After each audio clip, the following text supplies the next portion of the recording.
The auction barn was thick with the scent of dust, sweat, and old wood. People filled the railings, some leaning over the edge, others with arms crossed, staring in silence at the lifeless form lying in the dirt. Under the harsh yellow lights, the horse looked more like a ghost than a living animal. His ribs pushed against his dull, sunken coat, and his eyes, half shut, held no fight, no fear, just surrender. A broken creature, left behind by time, and now forgotten by men. The lead-off voice of the auctioneer cracked over the speakers, trying to keep the rhythm of the day moving. But even he hesitated. "We got ourselves a gelding here," he mumbled, scratching his neck under the brim of his tan cowboy hat. 8 years old. Name's Shiloh. Ain't moved since he walked in. A hush fell across the crowd.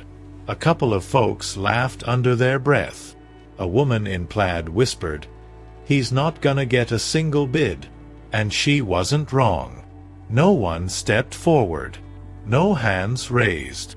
People avoided eye contact, like Shiloh's very presence was something shameful. Then, quietly, a hand went up. In the back corner, leaning against the fence, stood a man with silver hair and weathered eyes. His black button-up shirt had a red patch that read Mercer Ranch, though few still remembered that name. Roy Mercer didn't flinch when people turned to stare. He raised his hand a little higher and said loud enough for everyone to hear, $50. The crowd chuckled. Someone muttered, "That old fool's finally lost it." Another man, arms crossed, scoffed, "You'd be better off burning that cash." The auctioneer tilted his head, clearly unsure. "You sure about that, sir? Horse like this might not even make it home." Roy didn't look at the auctioneer. He kept his eyes locked on the animal lying in the dirt. Shiloh's ears twitched ever so slightly. That was all. No movement. No spark. But something in Roy's gut shifted, like he was staring at a reflection he hadn't seen in years. "Yeah," Roy said, his voice gravelly but steady. "I'm sure." The auctioneer shrugged. "Sold. $50. To the man with more heart than sense." The crowd buzzed with murmurs and sideways glances as Roy stepped into the pen. He knelt down beside the horse, his boots crunching softly in the dirt. Shiloh didn't flinch. His breathing was shallow, barely there. Roy reached out, resting a calloused hand gently on the horse's head. "You're not done," he whispered, almost as if talking to himself. "You hear me? You're not done." Behind him, laughter and pity mixed in the air, but Roy didn't hear a word. He was lost in something else, a memory, maybe, or a feeling too old to name. And as Shiloh blinked once, slow and unsure, something began to stir that nobody else saw. It took 2 men and a rope to help Shiloh onto the trailer. His legs trembled with every step. Someone filmed it with their phone, probably for a cheap laugh later. But Roy walked beside him, calm, quiet, unmoved. As the trailer door shut, the crowd began to fade from his ears. All that remained was the horse, and the silence between them. A silence filled with something unspoken, fragile, but alive. The road back to Roy Mercer's ranch was long, winding through fields of brittle grass and broken fences, like echoes of a life that had seen better days. The sky hung low with gray clouds, and the hum of the old pickup's engine was the only sound besides the occasional wheeze from the trailer behind him. Roy kept glancing at the rearview mirror, though he knew he couldn't see much. But it wasn't about seeing. It was about knowing. He could feel Shiloh's stillness. That kind of stillness didn't mean rest. It meant the body was fighting, barely holding on. When they finally pulled into the ranch, the place looked just as tired as its owner. Paint peeled off the old barn doors. The paddock fencing leaned like it might give up any day now. Once, this place had been alive with voices, horses, and laughter. That was before his wife passed. Before his son stopped coming around. Now it was just him, and ghosts he didn't talk about. Roy stepped out of the truck slowly, the cold biting through his jacket. He opened the trailer, and for a second, feared the worst. But Shiloh was still breathing, barely. It took Roy nearly 20 minutes to get him down the ramp. Every step was a struggle. Shiloh's legs shook like brittle branches, and twice he nearly collapsed. Roy didn't speak. He didn't rush. Just stood beside him, steady as a rock, guiding him forward. There was something sacred in the silence between them, like two broken things leaning on each other without saying a word. He led Shiloh to the small corral behind the barn, half mud, half hay, and eased him to the ground again. The horse didn't resist. He just lay there, ribs rising and falling like waves about to crash. Inside the house, Roy pulled a dusty first aid kit from a drawer he hadn't opened in years. He found the old syringes, the electrolyte mix, the wound salve. As he heated water for mash, memories came flooding back. He used to do this every weekend, treating injured rescues with his wife, Martha, by his side. She'd hum as she worked. He couldn't remember the tune anymore. Just the way it used to make the silence bearable. Roy looked out the window and saw Shiloh through the glass, eyes half shut, body curled tight against the cold. "Don't go," he whispered to no one. That night, Roy slept in the barn for the first time in years. He sat beside the stall, wrapped in an old army blanket, listening to every breath Shiloh took. Some were short. Others sounded like they might be his last. At one point, around 3 a.m., Shiloh let out a low, guttural sound, half pain, half fear. Roy stood and stepped closer, resting a hand on the horse's neck. "You're not alone," he said quietly. His voice cracked, and it surprised even him. It had been a long time since he'd spoken to anyone in the dark. By morning, Shiloh hadn't moved. The vet was due in a few hours, but Roy wasn't sure there'd be anything left to examine. He poured feed into the trough out of habit, though he knew the horse wouldn't touch it. He sat on a hay bale nearby, watching, waiting. And just when he thought the worst had come, he saw it, the faintest twitch of an ear, then the slow, trembling stretch of a front leg. Shiloh was trying to rise. Roy stood up fast, heart thudding like he hadn't felt in years. That's it, boy," he murmured, stepping closer. But what happened next would shake him more than he expected. The morning light slid through the cracks in the barn like soft knives, touching the dust in the air and the old wooden beams with a ghostly glow.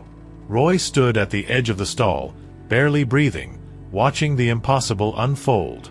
Shiloh was on his feet. Unsteady, trembling, like a structure about to collapse, but he was up. His coat, a faded Grullo gray, was rough and lifeless, patched with scars and dirt, but something about the way he stood made Roy's chest tighten. It wasn't strength. It was will. And that, Roy knew, was rarer than muscle. He stepped closer, slow and calm, holding a bucket of warm mash. Shiloh didn't bolt, didn't flinch.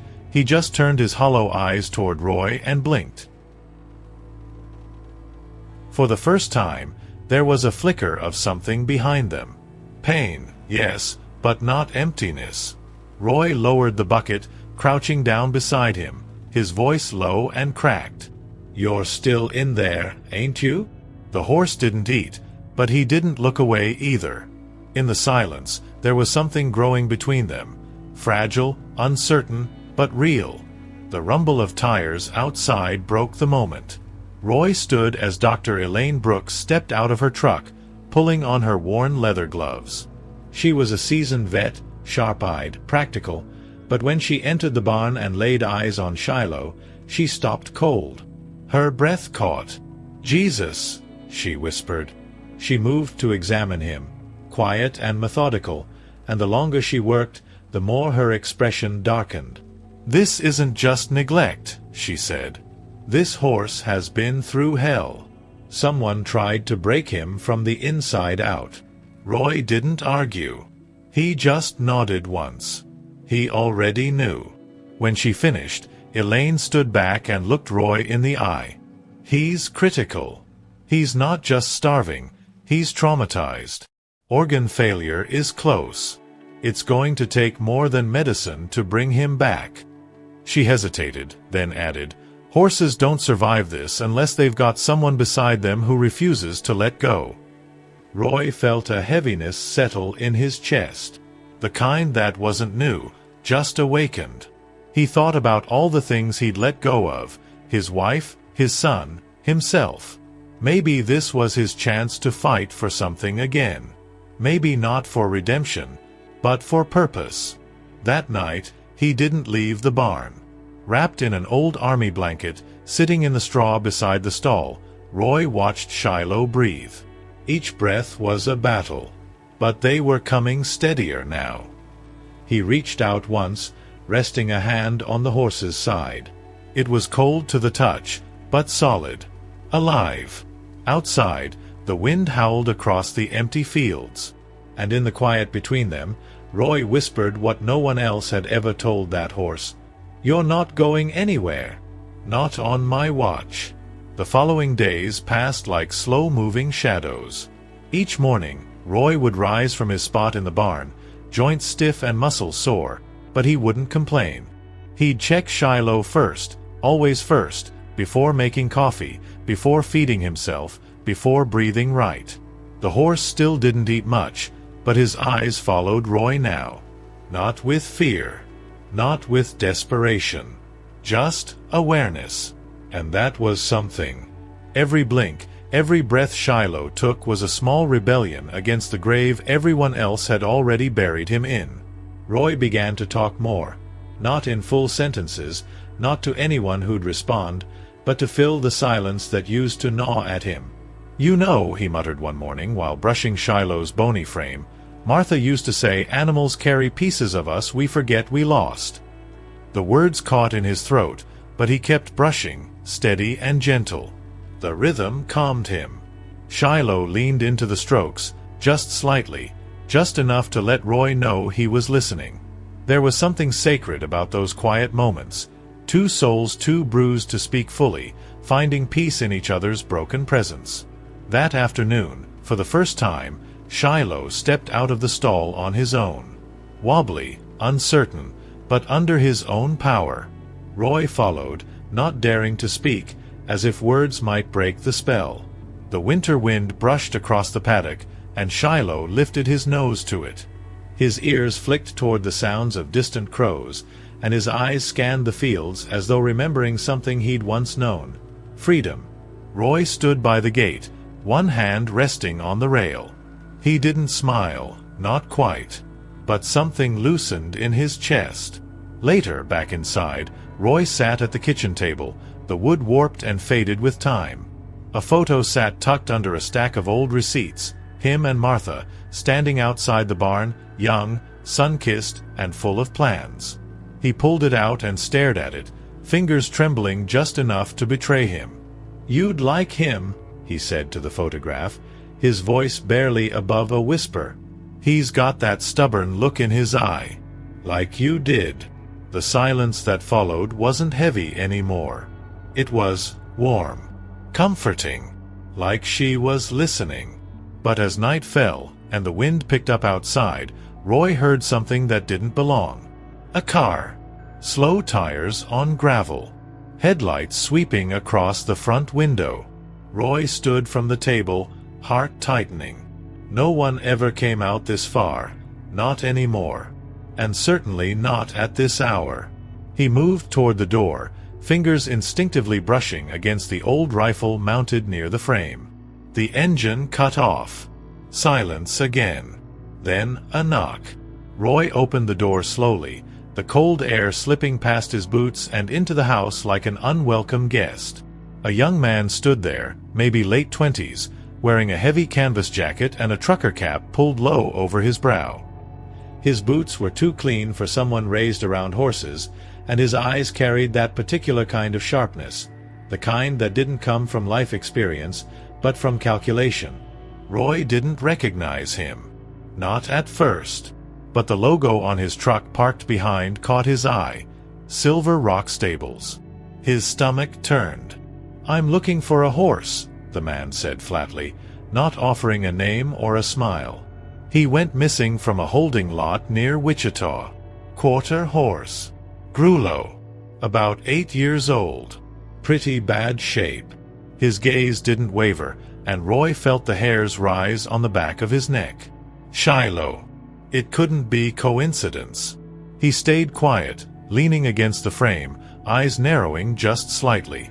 Lots of horses fit that description, he said. Especially when they've been thrown away.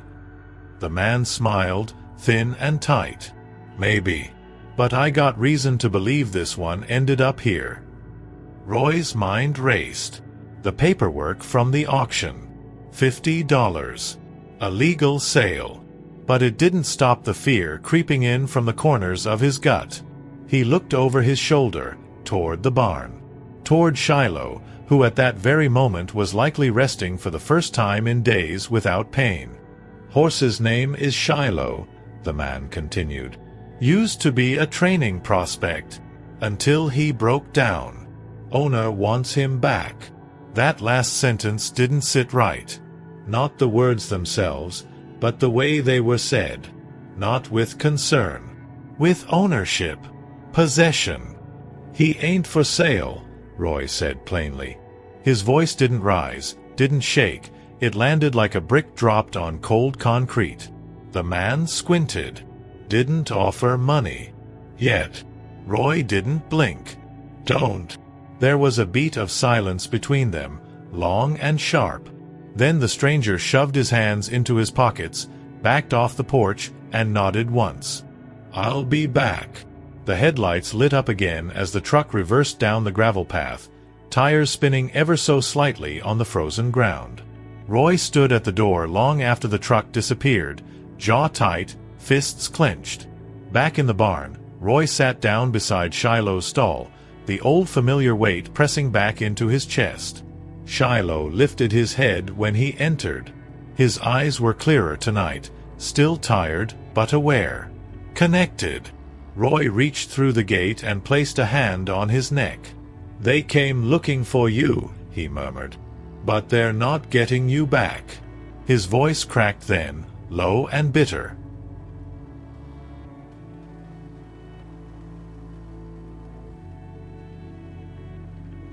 Not after what they did. Not after what you've been through. In the dim light, Shiloh exhaled, slow and deep, and for the first time, he nudged Roy back. The next morning came with a different kind of silence. Heavy, expectant, like the air before a storm. Roy didn't sleep. He sat on the porch most of the night, the old rifle leaning against his knee, his eyes fixed on the long dirt road that led in and out of the ranch. He knew the man would come back. The kind that talk like that don't just go away. Not when they feel entitled. And that was the worst part of it. He hadn't seen care in that man's eyes, not once. Just ownership. Like Shiloh was a broken tool someone tossed in the wrong junk pile. In the barn, Shiloh was standing on his own. His legs still trembled, but there was something different in his posture. He was holding his head higher now. The color in his coat was slowly returning, and his eyes met Roy's with quiet strength. He even nudged at the bucket, sniffing the soaked feed before taking a few small bites. Roy watched in awe, barely breathing. "There you go," he whispered, almost afraid to hope too loudly. "That's it, boy." Shiloh's ears flicked toward the sound of Roy's voice and stayed there. Connected. Present. Later that day, Roy dug through a rusted filing cabinet in the workshop and pulled out the original auction papers. His hands shook, not out of fear, but from the weight of what they meant. Legal ownership, signature, transaction complete. It wasn't just a receipt. It was proof that Shiloh was no longer a thing to be used and discarded. He was Roy's now, in every way that mattered. Still, something gnawed at him. Paper didn't stop men like the one who'd come. And Roy had lived long enough to know, sometimes doing the right thing meant being ready to fight for it. That evening, as the sun dipped behind the hills, Roy walked Shiloh slowly through the paddock. Each step was deliberate, like a ritual. The wind had picked up, cold and sharp, but Shiloh didn't flinch. He took each stride with more control than the last, the weak muscles in his legs starting to remember what it meant to move with purpose. Roy stayed beside him, silent, steady. He looked out across the empty fields and muttered, "They'll come again, and when they do, I hope they see what they left behind. I hope it haunts them." That night, as Roy returned to the house, he paused at the door and looked back at the barn. Light spilling through the slats, the shape of Shiloh visible in the stall. Stronger now. Not whole yet, but healing. He rested a hand on the doorknob, but didn't turn it. There was something settling in his chest, not just the will to protect, but a promise forming silently in his gut. He'd lost too much already. Martha, his son, parts of himself. But this time, he wouldn't stand by and watch something good be taken. Not again. Not this horse. Not Shiloh. The wind had picked up again by morning, colder now, biting through Roy's coat as he worked outside. He didn't mind. The cold helped him stay sharp. He'd spent the last few hours repairing the front gate, replacing the broken hinge and adding a chain that hadn't been touched in years. It wasn't paranoia, it was instinct. Something in his bones told him trouble was circling. Every hammer strike echoed like a warning. Roy wasn't a man who looked for fights, not anymore. But when it came to protecting something that still had a chance, he'd dig in and hold his ground. Back in the barn, Shiloh stood without shaking. His breathing was stronger, and his body, while still thin, no longer looked on the verge of collapse. He even let out a soft snort when Roy entered, an actual sound like a flicker of personality returning from some deep, dark place. Roy approached with slow steps, holding a fresh bucket of feed. Shiloh didn't hesitate this time. He ate, not ravenously, but with steady bites, as if his body was beginning to trust again. Roy leaned against the stall, arms folded. "You keep doing your part," he murmured, "and I'll do mine." Later, while sorting through the tack room, Roy came across a box he hadn't opened in over a decade. Inside were old photographs, cracked with time. Him, Martha, and their son, Caleb. One photo caught his attention. A young Caleb, maybe 8 or 9, brushing down a golden mare with the biggest smile Roy had ever seen on the boy's face. That horse had been their first rescue. Her name was Clementine. She'd changed everything for them back then. Roy sat on the wooden stool, photo in hand, the silence in the barn suddenly heavy. "You used to love this life," he whispered, "until I ruined it." It had been a falling out that never healed. After Martha passed, Roy had shut down. He'd thrown himself into work, pushed Caleb away with silence and expectations he could never meet. The boy had left at 20, full of anger, and never looked back. Roy hadn't heard from him in 7 years. Now, with Shiloh here, broken but slowly coming back, Roy felt something cracking inside him. Maybe saving the horse wasn't just about redemption. Maybe it was about proving to himself that he was still capable of love, of care, of not giving up. That night, Roy wrote a letter. He didn't know if Caleb still lived at the same address. He wasn't even sure what to say. But the words came anyway, slow and honest. "There's a horse here. He reminds me of everything I did wrong.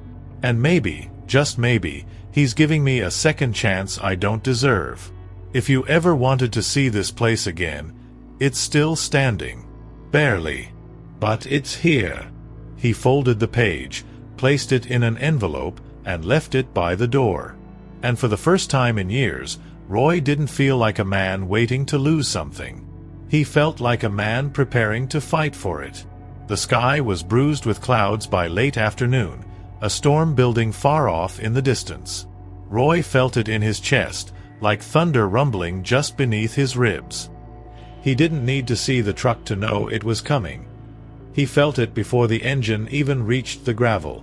and when the familiar growl of tires finally echoed up the road, he was already on the porch, rifle leaning against the railing, jaw set tight. The man from Silver Rock Stables returned, but this time there were two others with him. Younger, bigger. One stepped out cracking his knuckles.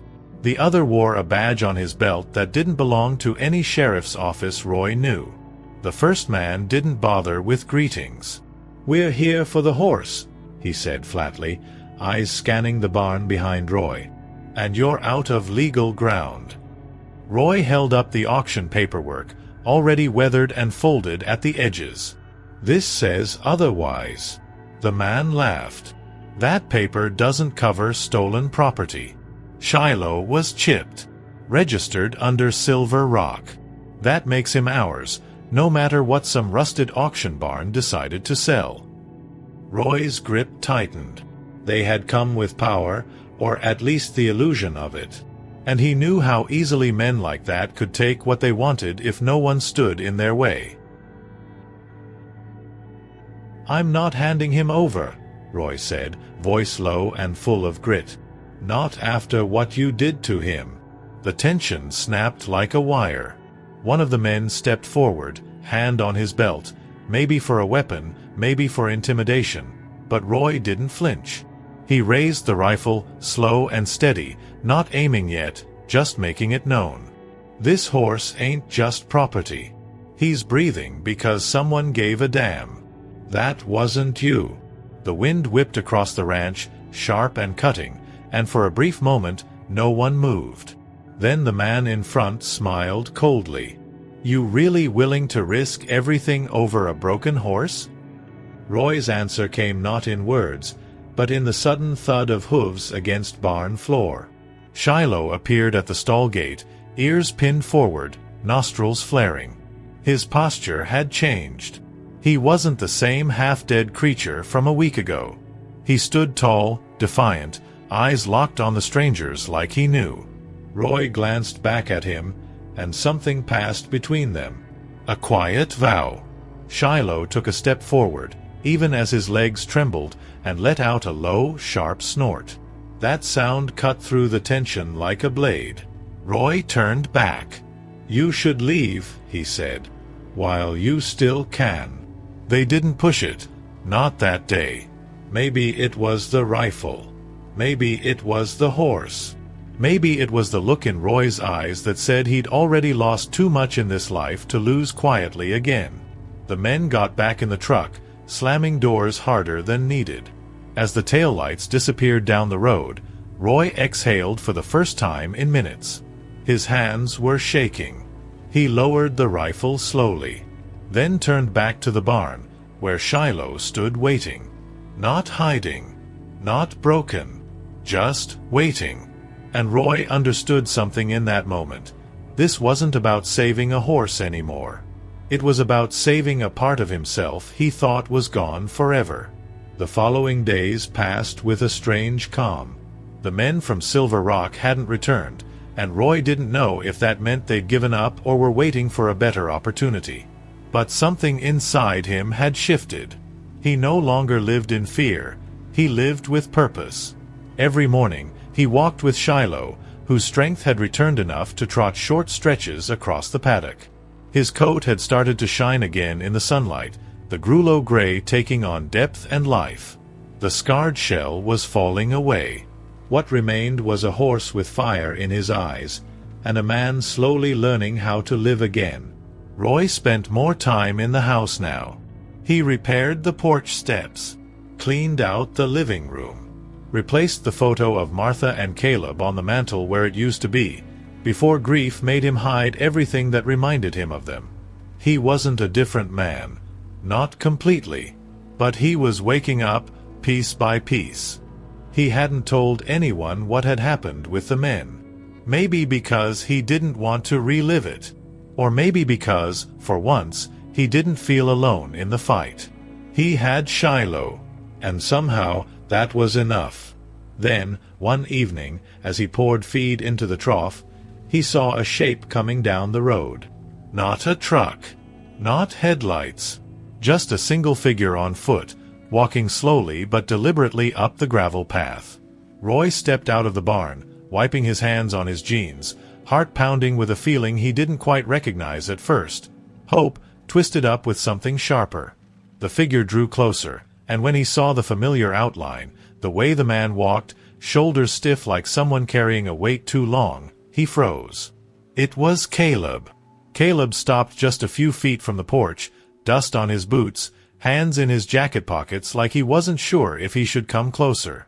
His face was leaner, older, with lines that hadn't been there before. Not age, but life. Roy stood frozen in the doorway, unsure if he was dreaming. Neither of them spoke right away. It wasn't a moment for words. Just the sight of each other was enough to tear open years that had hardened into silence. Finally, Caleb said, "Got your letter?" And Roy, voice rough, simply replied, "Didn't think you would." They stood there, awkward and still, until Roy nodded toward the barn. "He's in there," he said. Caleb followed him without question. When they reached the stall, Shiloh was grazing quietly, stronger now, solid. He looked up when they entered and blinked, calm and alert. Caleb stared at the horse for a long time. "He looks like he's been through hell." Roy gave a quiet nod. "So have we." That silence stretched again, but this time it didn't ache. It rested gently between them, like a shared truth no one had to explain. They stayed in the barn for a while, leaning against the stall, watching Shiloh chew. Roy told him a little about the auction, about the first night, about the men who came back. Caleb didn't interrupt, just listened. When Roy paused, unsure what else to say, Caleb finally broke the quiet. "Mom would have liked him," he said. "You're doing something good here, Dad." The word hung in the air, Dad, and Roy had to look away to keep from breaking. He cleared his throat. "Not too late, you know. If you ever wanted to stay a while." That night, the ranch was quiet again, but not empty. Roy sat on the porch with a mug of coffee, Caleb beside him, both watching the stars come out. Shiloh rested in the paddock, peaceful. The wind moved through the grass like a song without words. So much had been lost, so much broken. But in the end, something had survived. A horse no one wanted. A father and son who thought too much time had passed.